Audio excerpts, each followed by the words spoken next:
எல்லாருக்கும் வணக்கம். நீங்கள் வந்து தளபதி ஃபேன்ஸாக இருந்தீங்க அப்படின்னா கண்டிப்பாக இந்த வீடியோ தான். இந்த வீடியோ நீங்கள் ஸ்கிப் பண்ணாமல் பார்க்கலாம். என்னதான் வந்து தளபதி வந்து ஆரம்ப காலகட்டத்தில் வந்து அவ்வளோவா அவருக்கு வந்து நடிப்பும் திறமை இல்லைன்னா கூட இப்போ வந்து பார்த்தீங்கன்னா அவர் தான் வந்து கிட்டத்தட்ட நம்முடைய கோலிவுட்டில் வந்து டாப் ஹீரோவாக இருக்காரு. ஸோ அதுக்காக அவர் பட்ட கஷ்டங்கள்லாம் வந்து நிறைய இருக்குதான். ஆனால் அவர் வந்து என்ன ஃபாலோ பண்ணார், எதனால வந்து அப்படி ஒன்றுமே இல்லாத ஒரு ஆள் வந்து இவ்வளோ தூரம் டாப்பில் வந்தாங்க அப்படின்ற மாதிரியான விஷயங்களை தான் வந்து பார்க்க போகிறோம். ஏன் சொல்கிறேன் அப்படின்னா அவர் வந்து ஹீரோவாக இன்ட்ரோ ஆறார்ல. ஸோ அவர் ஹீரோவாக இன்ட்ரோ ஆகிறப்ப பார்த்தீங்கன்னா தமிழ் சினிமா கிட்டத்தட்ட வந்து பார்த்தீங்கன்னா 29 கதாநாயகர்கள் வந்து இன்ட்ரோ ஆயிருக்காங்க. அதில் வந்து பார்த்தீங்கன்னா 12 பேர் வந்து பார்த்தீங்கன்னா இந்த மாதிரி இப்போ இவர் எப்படி வந்திருக்காரு, தன்னுடைய அப்பாவின் மூலமாக தான் உள்ள வந்திருக்காரு. ஸோ அது மாதிரி சிபாரிசு மூலியமா தான் வந்து அந்த மிச்சம் இருக்க பேரும் வந்திருக்காங்க. ஆனால் சக்ஸஸ்ஃபுல்லாக ஆகி இந்த மாதிரி மாஸ் ஹீரோவாக ஆனது யாருன்னு பார்த்தீங்கன்னா விஜய் மட்டும்தான். ஸோ இது வந்து அவ்வளோ வந்து ஈஸி கிடையாது. வெளியில் இருக்கவங்க வந்து ஈஸியாக சொல்லிடலாம், அவங்க அப்பா மூலியமாக வந்துட்டார் அப்படி இப்படி தான் சொல்லிடலாம். ஆக்சுவலாக வந்து இது ரொம்பவுமே வந்து ஒரு கஷ்டமான விஷயம். இந்த காம்படிஷனில் வந்து இவ்வளோ தூரம் வந்து அவர் வந்து ஹார்ட் ஒர்க் பண்ணி எல்லாத்தையும் வந்து ஜெயிச்சு இவ்வளோ தூரத்துக்கு வந்து ஒரு டாப் லெவலில் வந்து நிற்கிறாரு அப்படின்னா அது வந்து சாதாரணமான விஷயமே கிடையாது. அதுக்கு அவர் என்னென்னலாம் வந்து ஃபாலோ பண்ணார் அப்படின்ற மாதிரியான விஷயங்கள் தான் பார்க்க போகிறோம். இந்த விஷயங்கள் தான் வந்து அவருடைய சக்ஸஸுக்கான மிக முக்கியமான காரணம். அது மட்டும் இல்லை, விஜய் ஃபேன்ஸ் எல்லாரும் இருக்கீங்க அப்படின்னா கண்டிப்பாக சொல்கிறேன், விஜய் செஞ்ச ஒரு 10 சாதனையும் இருக்குது. ஸோ அதை வந்து இந்த வீடியோட எண்டில் வந்து சொல்ல போகிறேன். ஒரு சாதனை செஞ்சிருக்காரு அப்படின்ற மாதிரி தோணலாம். ஸோ ஃபைனலாக வந்து கேளுங்க. கண்டிப்பாக அவர் செஞ்ச சாதனையை வந்து இப்போ வரைக்கும் வேற எந்த ஆக்டருமே, ஈவன் நம்ம ரஜினிகாந்த் அவர்களுமே வந்து முறியடிக்க முடியாத அளவுக்கு வந்து அந்த சாதனை இருக்கு. அப்படி என்ன அப்படின்றது இந்த வீடியோவில் சொல்ல போறேன். ஸோ வீடியோ ஸ்கிப் பண்ணாமல் பாருங்க. ஸோ ஒரு ஃபர்ஸ்ட் ஃபாலோ பண்ண விஷயங்கள் என்னன்னு வந்து பார்த்தீங்கன்னா தொடர் முயற்சி. அது என்ன தொடர் முயற்சி? முயற்சி கேள்விப்பட்டிருக்காங்கன்னா தொடர் முயற்சி அப்படின்னா ஆக்சுவலாக வந்து அவர் அப்பா மூலியமாக தான் வந்து சினி ஃபீல்டுக்கு வந்து உள்ள என்ட்ரானாரு. இது எல்லாத்துக்குமே தெரிஞ்சதான். ஃபர்ஸ்ட் 4-5 படங்களுமே வந்து அவங்க அப்பா தான் வந்து அவர் வந்து டைரக்ட் பண்ணியிருப்பாரு. ஏன் எதுக்காகன்னு பார்த்தீங்கன்னா அப்போ வந்து அவருடைய ஆக்டிங் ஸ்கில்லு, அவருடைய அப்பியரன்ஸ் எல்லாமே வந்து ஒரு லோ லெவல் லோ குவாலிட்டி லெவலில் தான் இருந்திருக்கு. ஸோ யாருமே வந்து அவரை நம்பி வந்து பணம் போடுறதுக்கோ டைரக்ட் பண்ணுறதுக்கோ வந்து யாருமே கிடையாது. ஸோ அந்த விஷயத்தை வந்து விஜய் வந்து நல்லாவே வந்து தெரிஞ்சுக்கிட்டாரு. கண்டிப்பாக வந்து நம்மளை நம்பி வந்து யாரும் பணம் போடலை, நம்மளை வந்து யாரும் வந்து டைரக்ட் பண்ணலை. ஸோ நான் அப்பா கிட்ட காசு இருக்குது, ஸோ அதனால வந்து அவர் வந்து பணம் எடுத்துட்டு இருக்காரு, பணம் பண்ணிட்டு இருக்காருன்ற விஷயம் வந்து அவருக்கு நல்லாவே புரிஞ்சிச்சு. ஸோ அதுக்கப்புறம் வந்து அவர் கொஞ்சம் கொஞ்சமாக வந்து அவருடைய ஆக்டிங் ஸ்கில்லு எல்லாத்தையுமே வந்து கொஞ்சம் கொஞ்சமாக வந்து அவர் மேம்படுத்திட்டே வந்தார். அதுக்கப்புறம் அவர் வந்து ஒரு நடிகராக வந்து இப்படி ஒரு பையன் இருக்கான்ப்பா, இவன் வந்து ஒரு நடிகராக வந்து எப்போ அக்செப்ட் பண்ணாங்க அப்படின்னு வந்து பார்த்தீங்கன்னா செந்தூர பாண்டி படத்தில் தான். ஸோ செந்தூர பாண்டி படத்தில் வந்து பார்த்தீங்கன்னா விஜயகாந்த் அவர்கள் வந்து ஒரு கேமியா ரோல் பண்ணியிருப்பாரு. ஆக்சுவலாக வந்து விஜயகாந்துக்கு வாழ்வு கொடுத்ததே யாருன்னு வந்து பார்த்தீங்கன்னா எஸ்ஏசி தான். ஏன்னா எஸ்ஏசியினுடைய சட்டம் ஒரு இருட்டரை படம் தான் வந்து விஜயகாந்தோடைய ஃபர்ஸ்ட் பிளாக் பஸ்டர் படம். ஸோ அவருடைய கேரியரில் பீக்கில் கொண்டு போனது எதுன்னு பார்த்தீங்கன்னா விஜயகாந்துக்கு அந்த படம் தான். ஸோ அதற்கு அவருக்கு நன்றி செலுத்தும் வகையில் தான் வந்து செந்தூர பாண்டியில் வந்து ஒரு கேமியா பண்ணியிருப்பாரு. ஸோ அதுக்கப்புறம் தான் வந்து இந்த படம் இப்படி ஒரு படம் இருக்குன்ற மாதிரியான விஷயங்களே வந்து நிறைய பேருக்கு தெரிஞ்சு அதுக்கப்புறம் தான் வந்து அந்த படம் வந்து பிளாக் பஸ்டர் ஆச்சு. ஸோ அதன் மூலியமாக தான் விஜய்னு ஒரு ஆக்டர் இருக்காரு. இதுக்கு முன்னாடி பார்த்த படங்கள்ல இருந்து டோட்டலாக வந்து வேரி ஆகி இப்போ ஒரு ஆக்டரை வந்து நிற்கிறாரு அப்படின்ற மாதிரியான ஒரு எண்ணம் வந்து மக்கள் மனதில் வந்து வந்துச்சு. ஏன்னா அதுக்கு முன்னாடி உள்ள விஜய் படங்கள்லாம் நீங்கள் பார்த்துருந்தீங்க அப்படின்னா எஸ்ஏசி அவர்களோட டைரக்ஷனில் வந்த படங்களாக இருந்தாலும் பார்த்தீங்க அப்படின்னா டோட்டலாகவே வந்து கொஞ்சம் ஒரு மூஞ்சி சுளிக்கிற மாதிரியான சீன்ஸே வந்து படத்தில் வந்து வச்சிருப்பாங்க. ரொம்ப ரொமான்டிக்காக ரொம்ப அந்த மாதிரியான படமாக தான் வந்து பண்ணிட்டு இருந்தார். ஸோ அதுக்கப்புறம் தான் வந்து அதெல்லாம் வந்து ஸ்டாப் பண்ணிட்டு நம்மளும் ஒரு நடிகனா வந்து மக்களுக்கு தெரியணும் அப்படின்றதுக்காக நடித்த படம் தான் வந்து அந்த செந்தூர பாண்டி படம். ஸோ இதுதான் சொல்கிறேன் நான் தொடர் முயற்சி அப்படின்னு. ஏன்னா அவர் நினைச்சிருந்தாரு அப்படின்னா அவங்க அப்பா கூடயே வந்து ஒரு கம்ஃபர்ட் ஜோனில் இருந்துக்கிட்டு வந்து படமே பண்ணிட்டு இருந்திருக்கலாம். இல்லை நம்ம வந்து வெளியில் வரணும், வெளியில் வந்து நம்ம யாரும் மக்களுக்கு காட்டணும் அப்படின்ற மாதிரியான ஒரு ஆக்டிங் வெளிப்படுத்தினார். ஸோ அதுதான் சொல்கிறேன் தொடர் முயற்சி. இந்த தொடர் முயற்சி இருந்தனால தான் வந்து இப்போயுமே வந்து அவர் டாப்பில் இருக்கார். ரெண்டாவது தான் வந்து பார்த்தீங்கன்னா ஸ்டோரி பீக்கிங் வந்து இப்போ நம்ம எல்லாம் சொல்லுவோம் கார்த்தி அவர்கள், அதாவது சூர்யா அவருடைய தம்பி சொல்கிறேன், கார்த்தி அவர்கள் மாதிரி ஸ்டோரி செலெக்ஷன்லாம் வந்து யாரும் பண்ண முடியாது அப்படின்னு. ஆக்சுவலாக விஜய் சார் அளவுக்கு வந்து அந்த பீரியடில் வந்து ஸ்டோரி செலெக்ஷன் பண்ணவங்க வந்து யாருமே கிடையாது. ஏன்னா அவருக்கு வந்து கரெக்டாக தெரியும் இந்த பீரியடில் வந்து எந்த மாதிரியான படங்கள் எடுத்தால் வந்து மக்கள்கிட்ட போய் சேரணும். ஒரு ஜானரில் வந்து பார்த்தீங்கன்னா ஒரு பூவே உனக்காக, ஒரு துல்லாத மனம் துள்ளும், ஒரு பிரியமானவளேன்னு சொல்லிட்டு அந்த மாதிரியான ஒரு ஜானர்லேயே வந்து படம் வந்து பண்ணிகிட்டே இருந்தார். கொஞ்சம் ஜென்ரேஷன் எல்லாமே கொஞ்சம் டெவலப் ஆனனே வந்து பார்த்தீங்கன்னா ஒரு யூத்து, ஒரு ஷாஜஹான், ஒரு சச்சின் அந்த மாதிரியான ஜானரில் வந்து படம் வந்து பண்ண ஆரம்பிச்சிட்டாரு. ஸோ அதுக்கப்புறம் வந்து இன்னுமே வந்து நம்ம வந்து ஒரு மாஸ் ஹீரோவாக பண்ணணும், நம்ம வந்து இளைஞர்கள் வந்து ரொம்ப ஆக்ஷன்லாம் எதிர்பார்க்குறாங்க அப்படின்ற மாதிரியான நேரத்தில் வந்து பார்த்தீங்கன்னா சிவகாசி, திருப்பாச்சி, ஸோ அந்த மாதிரியான ஒரு ஜானர், மதுரை, அந்த மாதிரியான ஒரு கான்செப்ட், திருமலை, அந்த மாதிரியான கான்செப்டில் வந்து படங்கள் வந்து செலக்ட் பண்ணி வந்து நடிச்சிருப்பாரு. ஸோ அதுக்கப்புறம் வந்து பார்த்தீங்கன்னா சோசியல் மீடியா, இன்டர்நெட் எல்லாமே வந்து மிகப்பெரிய வளர்ச்சி அடைஞ்சிருச்சு. ஸோ அந்த சமயத்தில் வந்து பார்த்தீங்கன்னா நம்ம சொல்லக்கூடிய சின்ன சின்ன விஷயங்கள் கூட மக்களுக்கு வந்து நிறைய இடத்துக்கு ஸ்ப்ரெட் ஆகும்ன்றது தெரிஞ்சுக்கிட்டு அதுக்கப்புறம் வந்து எல்லா படங்களுமே வந்து பார்த்தீங்கன்னா ஒரு சோசியல் மெசேஜோட வந்து படம் நடிக்க ஆரம்பிச்சாரு. நீங்க வந்து பாத்தீங்கன்னா கத்தி, துப்பாக்கி, சர்க்கார் எல்லாமே வந்து பாத்தீங்கன்னா ஒரு சோசியல் மெசேஜ் வந்து அந்த படத்துல வந்து இருக்கும். ஸோ அந்த மாதிரி எந்தெந்த நேரத்துக்கு எந்தெந்த மாதிரியான ஸ்டோரி எல்லாம் வந்து பிக் பண்ணா வந்து கரெக்டா இருக்கும் அப்படின்ற மாதிரியான விஷயத்துல வந்து அவர் வந்து தெளிவா இருந்தார். அதனால மட்டும்தான் வந்து அவரால் வந்து இப்போ வரைக்கும் ஒரு டாப் ஹீரோவா வந்து நிற்கிறதுக்கான ஒரு மிக முக்கியமான ரீசன் என்ன அப்படின்னு பார்த்தீங்கன்னா அந்த ஸ்டோரி பிக்கிங் தான். அதுவும் அந்தந்த ஜென்ரேஷன் அந்தந்த எப்படி ஜானருக்கு ஏற்ற மாதிரி வந்து ஸ்டோரி பிக்கிங் பண்றாரு. ஸோ அதுதான் வந்து அவருடைய முன்னேற்றத்துக்கு மிக முக்கியமான காரணத்துல ஒன்று. அடுத்த 3வதா வந்து பார்த்தீங்கன்னா, அவருடைய டான்ஸ் திறமை. ஸோ அவர் வந்து நல்லா டான்ஸ் ஆடுவாரு அப்படின்ற மாதிரியான விஷயங்கள் வந்து எல்லாத்துக்குமே தெரியும். ஆக்சுவலா வந்து அதுக்கு பின்னாடி வந்து ஒரு சின்ன விஷயம் இருக்கு. என்ன அப்படின்னு வந்து பார்த்தீங்கன்னா, ஆக்சுவலா அந்த மாரி வந்து அவர் ஜானருக்கு தகுந்த மாதிரியான ஸ்டோரி செலக்ஷன்லாம் பண்ணி நடிச்சிட்டு இருக்கும்போதே வந்து பார்த்தீங்கன்னா, இடையில ஒரு 4, 5 வருஷம் வந்து பார்த்தீங்கன்னா, அவருடைய பீக் வந்து ரொம்பவுமே வந்து டவுன் ஆயிடுச்சு. நெறைய படம் கண்ணுக்குள் நிலவு, என்றென்றும் புன்னகை, இந்த மாரி மின்சார கண்ணா அந்த மாரி டோட்டலா வந்து கன்டினியூஸா வந்து ஃப்ளாப் குடுத்துட்டு ரொம்பவுமே வந்து டவுன்ல இருந்தாரு. அப்போதைக்கு அவருக்கு வந்த ஒரு ஹிட் படம் தான் வந்து குஷி. ஸோ அந்த படத்துல வந்து எல்லா பாட்டுமே வந்து டோட்டலாக வந்து ஹிட். அது எதுக்கு முக்கியமான காரணம் என்னதான் வந்து மியூசிக் வந்து வித்யாசாகர் போட்டாரு, அவர் போட்டாரு, இவர் போட்டாருனாலும் அந்த பாடலினுடைய மேக்கிங் இருக்குல்ல, ஸோ அதில் வந்து அந்த டான்ஸ்ன்ற ஒரு விஷயம் வந்து சின்ன குழந்தை வரைக்கும் எல்லாத்துக்குமே வந்து பிக்கப் ஆச்சு. ஸோ அதனால வந்து அதுக்கு அடுத்த எல்லா படங்கள்லையுமே சரி விஜயினுடைய டான்ஸ் வந்து ரொம்பவே ஒரு முக்கியமான அம்சமாக இருக்கும். ஸோ கண்டிப்பாக வந்து விஜய் படத்தில் ஒரு 5 பாட்டு இருக்குது அப்படின்னா கண்டிப்பாக அதில் ஒரு சாங் இல்லை 2 சாங் அது ஒரு குத்துப்பாட்டாக இருக்கும். அந்த விஜய் டான்ஸுக்காகவே வந்து அந்த படத்தில் வந்து வச்சிருப்பாங்க. ஸோ விஜய்க்கு வந்து தெரிஞ்சிருச்சு இதுதான் வந்து பிடிக்கணும், நம்ம வந்து இந்த மாதிரியான ஒரு டான்ஸ் இந்த மாதிரியான மெத்தடில் போனோம் அப்படின்னா கண்டிப்பாக நம்ம ஆடியன்ஸை பிடிச்சிடலாம் அப்படின்ற மாதிரியான ஒரு விஷயம் தெரிஞ்சனால தான் வந்து அவர் அந்த டான்ஸ் அப்படின்றத வந்து முன்னிலைப்படுத்தி அவருடைய எல்லா படங்கள்லையுமே வந்து தொடர்ந்து வந்து கொண்டு வந்து. அது மட்டும் கிடையாது, அதுக்கப்புறம் ரிலீஸ் ஆன எல்லா படங்கள்லையுமே வந்து விஜயினுடைய படம் வந்து பார்த்தீங்கன்னா ஆல்பம் ஹிட் தான் ஆகும். படமே வந்து தோல்வி அடைஞ்சாலும் அவருடைய பாடல்கள் எல்லாமே வந்து ஆல்பம் ஹிட் ஆயிரும்.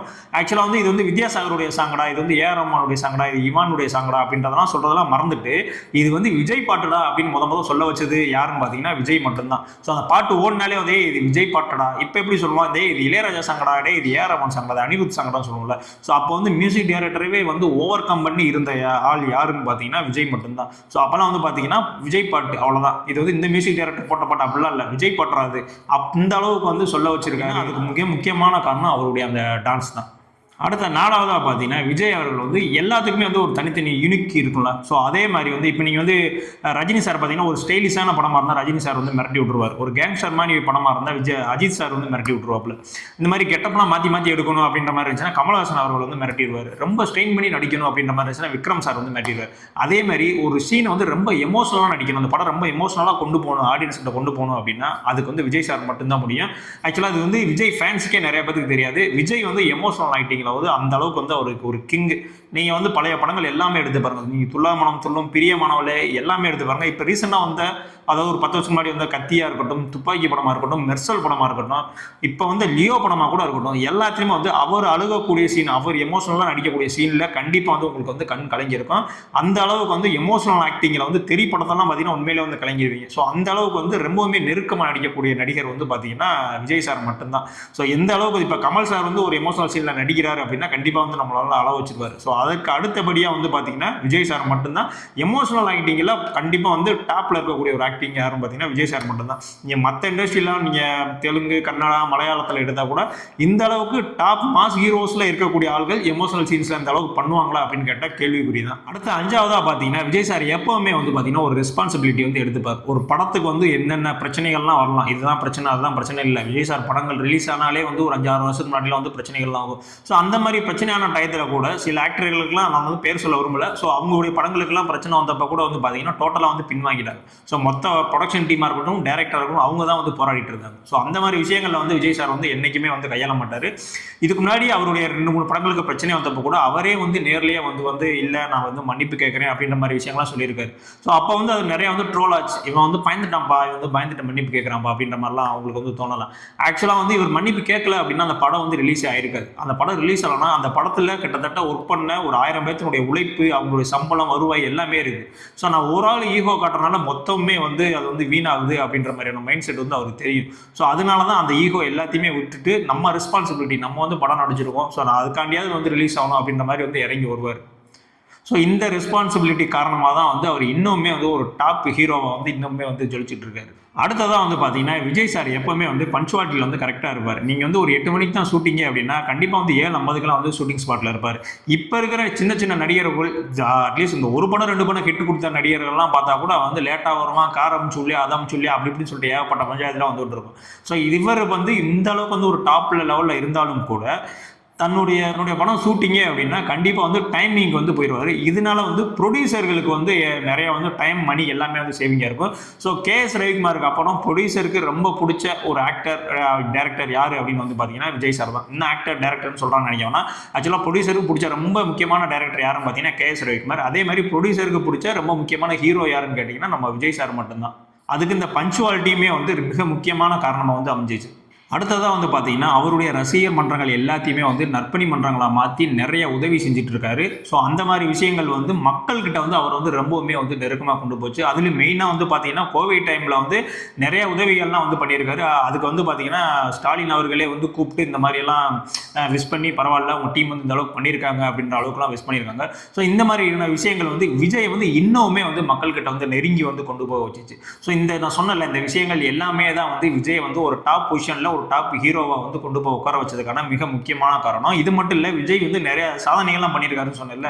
ஸோ அது என்ன சாதனைகள் அப்படின்ற மாதிரி விஷயங்களை சொல்கிறேன். ஸோ அதையும் கேட்டு நீங்கள் தெரிஞ்சு இப்போ அவருடைய சாதனைகள் ஒன்றுனா சொல்கிறேன் என்னன்னு வந்து தெரிஞ்சுங்க. இது மேக்ஸிமம் விஜய் ஃபேன்ஸே வந்து நிறைய பேருக்கு தெரியாத சாதனைகளாக தான் இருக்கும். ஸோ இப்போ நான் சொல்கிறேன் ஒன்றுனா வந்து நோட் பண்ணிங்க. ஃபர்ஸ்ட் வந்து பார்த்தீங்கன்னா ஃப்ரான்ஸில் ஹவுஸ்ஃபுல்லாக ஒரு வாரம் ஓடுன ஒரே ஒரு தமிழ் படம் என்ன அப்படின்னு வந்து பார்த்தீங்கன்னா மெர்சல் படம் மட்டும்தான். இது வரைக்கும் வேறு எந்த தமிழ் படமே வந்து ஒரு வாரம் 10 நாள் கூட ஓடி இருக்கு. ஆனால் ஒரு வாரமே வந்து ஹவுஸ்ஃபுல்லாக ஓடின ஒரே ஒரு படம் என்னன்னு பார்த்தீங்கன்னா விஜய் நடித்த மெர்சல் படம் மட்டும்தான். ரெண்டாவது வந்து பார்த்தீங்கன்னா ட்விட்டராக இருக்கட்டும், கூகுள் ட்ரெண்ட்ஸாக இருக்கட்டும், யூடியூபாக இருக்கட்டும், இந்த மாதிரி ஐஎம்டிபியாக இருக்கட்டும், ஸோ இது எல்லாத்துலேயுமே வந்து மோஸ்ட் சர்ச்டு பெர்சனாக வந்து விஜய் மட்டும்தான் வந்து 2 தடவை வந்து செலக்ட் ஆயிருக்காரு. வேறு எந்த ஆக்டருமே வந்து இது வரைக்கும் அந்த மாதிரி செலக்ட் ஆனதே கிடையாது. ஈவன் நம்ம பாலிவுட்டு, டோலிவுட்டு, இந்த மாதிரி மோலிவுட்டு எல்லாத்துலேயுமே சேர்த்து வந்து பார்த்தீங்கன்னா விஜய் சார் மட்டும்தான் வந்து 2 தடவை வந்து டாப் சர்ச்டு ஆக்டராக வந்து வந்திருக்காரு. வேறு எந்த ஆக்டருமே வந்து வரவே இல்லை. ஈவன் கமலஹாசன், ரஜினிகாந்த் அவர்கள் இருக்கக்கூடிய ஒரு ஃபீல்டில் அவங்களே கூட வரல. விஜய் சார் மட்டும்தான் வந்து வந்திருக்காரு.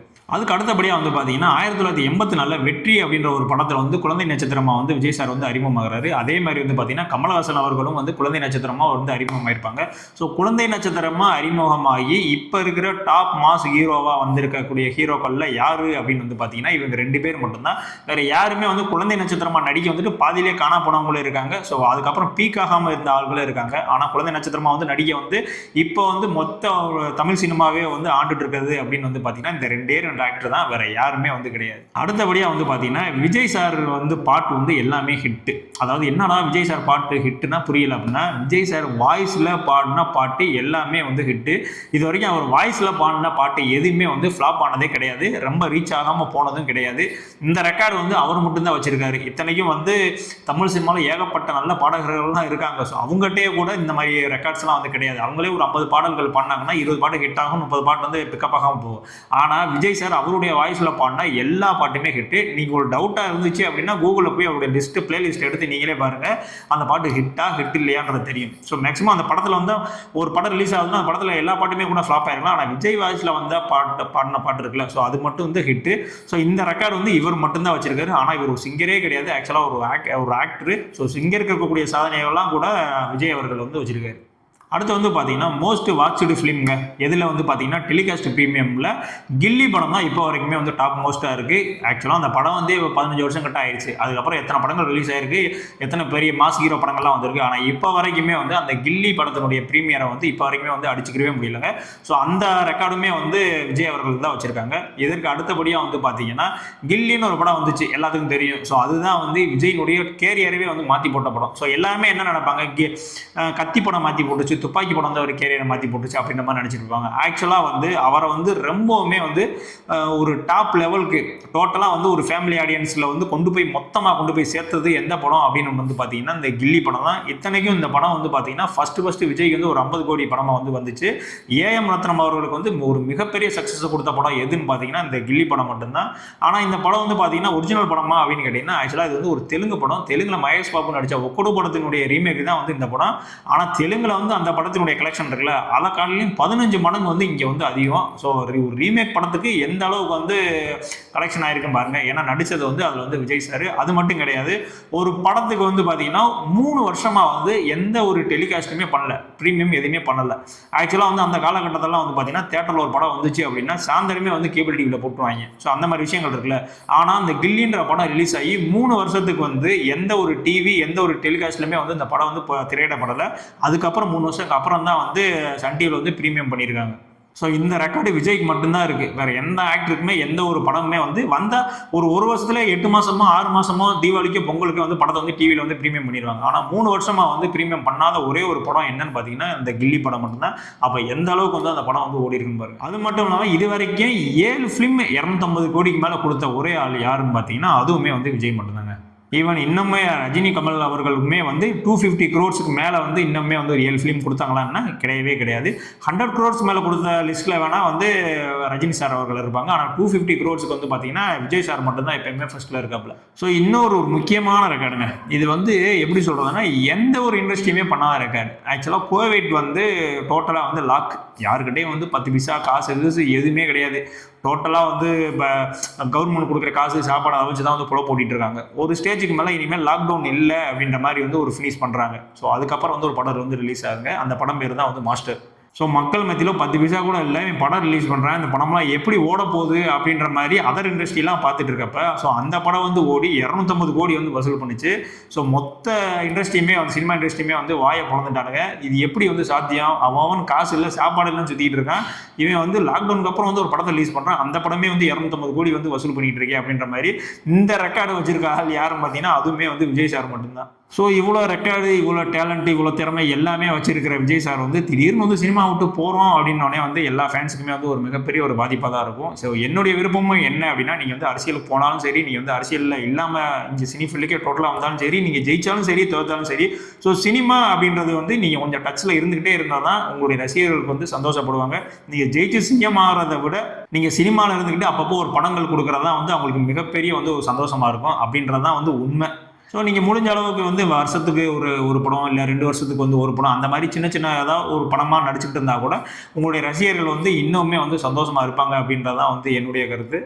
ஸோ இப்போ வரக்கூடிய நடிகர்கள் என்னதான் வந்து விஜய் மாதிரியே வந்து இமிட்டேட் பண்ணாலும், அவருடைய ஸ்டைலில் மாதிரி டான்ஸ் ஆனாலும், நீங்கள் வந்து பேசினாலும், எமோஷனல் ஆக்ட் பண்ணாலும், விஜய் அப்படின்றவருக்கான இடம் வந்து அது அங்கேயே தான் இருக்குது. அந்த இடம் வந்து என்றைக்குமே வந்து காலியாகுது. அந்த அப்படியே காலியானாலும் அந்த இடத்த வந்து ஃபுல்ஃபில் பண்ணுறதுக்கு வந்து இங்கே ஆள் கிடையாது. ஸோ எல்லாமே வந்து தனித்துவமானவர்கள் தான். ரஜினிகாந்த் அப்படின்னா அவருடைய பாணியில் அவர் தான் கிங்கு. ஸோ விஜய் அப்படின்னா அவருடைய பாணியில் அவர் தான் கிங்கு. கமல் அப்படின்னா அவருடைய பாணியில் அவர் தான் கிங்கு. ஸோ இவங்க வந்து யாரையுமே வந்து கம்பேர் பண்ணலை. இருந்தாலும் சொல்கிறேன், விஜயினுடைய அந்த தரம், அந்த ரேஞ்சுக்கு வந்து இப்போ அவர் வந்து சினி ஃபீல்டு விட்டு போனது அப்படின்றது வந்து அவருடைய ரசிகர்களுக்கு வந்து ரொம்பவே வந்து ஏமாற்றம். ஸோ இதுக்கப்புறம் வந்து எலெக்ஷன் வந்து நீங்கள் ஜெயிச்சு சிஎம் ஆனாலும் சரி, இல்லை நீங்கள் தோத்துட்டு நான் வந்து 10 ரூபா படம் நடிக்க வரணும் அப்படின்னாலும் சரி, ஸோ எல்லாமே வந்து எங்களுக்கும் சரி ரசிகர்களும் சரி அது வந்து ஒரு சந்தோஷமான விஷயம் தான். ஸோ ஓகே, இந்த வீடியோ மூலம் நீங்கள் வந்து கண்டிப்பாக வந்து விஜய் சார் அவர்கள் வந்து எப்படி இந்த மாதிரியான ஒரு ரீச் வந்து அடைஞ்சாரு, அவர் என்னென்ன சாதனையெல்லாம் பண்ணியிருக்காரு அப்படின்ற மாதிரியான விஷயங்கள் வந்து உங்களுக்கு தெரிஞ்சிருக்கும்னு நினைக்கிறேன். ஸோ இதே மாதிரியான அடுத்த ஒரு வீடியோவில் வந்து சந்திப்போம். இல்லை இந்த மாதிரி வேறு ஏதாவது ஒரு ஆக்டரை பற்றி போடணும், இல்லை சினிமா ரிவ்யூஸ் அந்த மாதிரி வேணும் அப்படின்னா கண்டிப்பாக வந்து நம்ம கமெண்ட்ஸில் சொல்லுங்கள். அதற்கான வீடியோ வந்து கிரியேட் செய்து போடப்படும். ஸோ இதே மாதிரியான அடுத்த ஒரு வீடியோ வந்து சந்திப்போம். பை.